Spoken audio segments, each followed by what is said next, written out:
இன்னொன்று, இன்று காலை மரியாதைக்குரிய முதலமைச்சர் அவர்கள் நேற்றே அவரோட ட்வீட் வந்து டபுள் என்ஜின் கவர்மெண்ட் அப்படின்னு சொல்கிறீங்க, டப்பா என்ஜின் கவர்மெண்ட்டை வச்சு என்ன செய்வீங்க அப்படின்னு.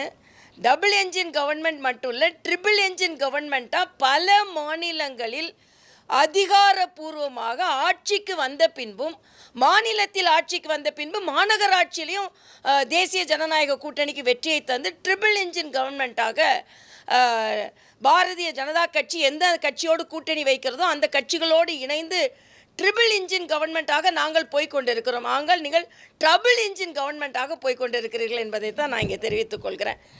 திராவிட முன்னேற்ற கழக திராவிட மாடல் ஆட்சி என்று சொல்வதை விட ட்ரபிள் இன்ஜின் மாடல், நாங்கள் டபுள் இன்ஜின் மாடல், நீங்கள் ட்ரபிள் இன்ஜின் மாடல் என்று சொன்னால் சரியாக இருக்கும். ஏன்னா சட்டம் ஒழுங்கை பாதுகாப்பதில் ட்ரபிள், மக்களுக்கான திட்டங்களை முழுமையாக கொண்டு வருவதில் ட்ரபிள், அதே மாதிரி மக்கள் போராட்டங்கள். இன்றைக்கி அங்கன்வாடி ஊழியர்களுக்கு இவ்வளவு செய்வேன்னு சொல்கிறாங்க, ஆனால் அங்கன்வாடி ஊழியர்களை எப்படி பெரட்டி ரோட்டில் எடுத்தீங்கன்னு மக்களுக்கு தெரியும்.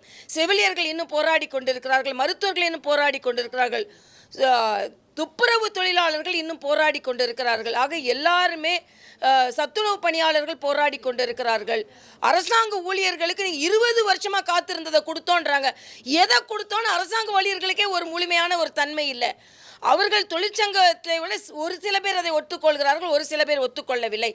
இது முழுமையான பழைய ஓய்வூதிய திட்டமே இல்லை. அது பழைய ஓய்வூதிய திட்டத்தில் புகுத்தப்பட்ட ஒரு புதிய ஓய்வூதிய திட்டமாகத்தான் இருக்கிறது.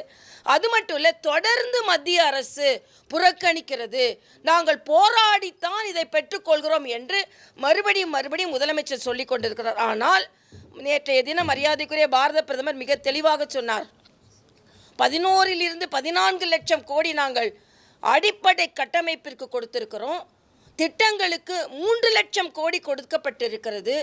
அது மட்டும் இல்லை, நேற்று கிராம சடக் யோஜனா என்று கிராமத்திற்கான சாலைகள் போடுவதை முதலமைச்சர் சொல்கிறார். இது 60+40 மத்திய அரசின் உதவியோடு தான் இது செய்யப்படுகிறது. இந்த போன ஆண்டு மட்டுமே அவர் ஆட்சிக்கு வந்த பின்பு 1800 கோடி ரூபாய் அதற்காக மத்திய அரசு கொடுத்திருக்கிறது. அதே மாதிரி நேஷனல் ஹெல்த் மிஷன் தான் இன்றைக்கி வீடு தோறும் மருத்துவர் திட்டம்னு கொடுக்குறாங்க இல்லையா, அது வந்து நேஷனல் ஹெல்த் மிஷனில் 4000 கோடி ஒதுக்கப்பட்டு இருக்கிறது இந்த மாநிலத்திற்கு. இந்த மாநிலத்தோட சுகாதார கட்டமைப்பை எப்படியெல்லாம் மேம்படுத்த முடியும் என்பதன் ஒரு பகுதி தான் அது. மத்திய அரசின் எல்லா திட்டங்களுக்குமான உதவியை பெற்றுவிட்டு மத்திய அரசின் உதவியே இல்லாமல் நாங்கள் போய்கொண்டு இருக்கிறோம், போராடி கொண்டு இருக்கிறோம்.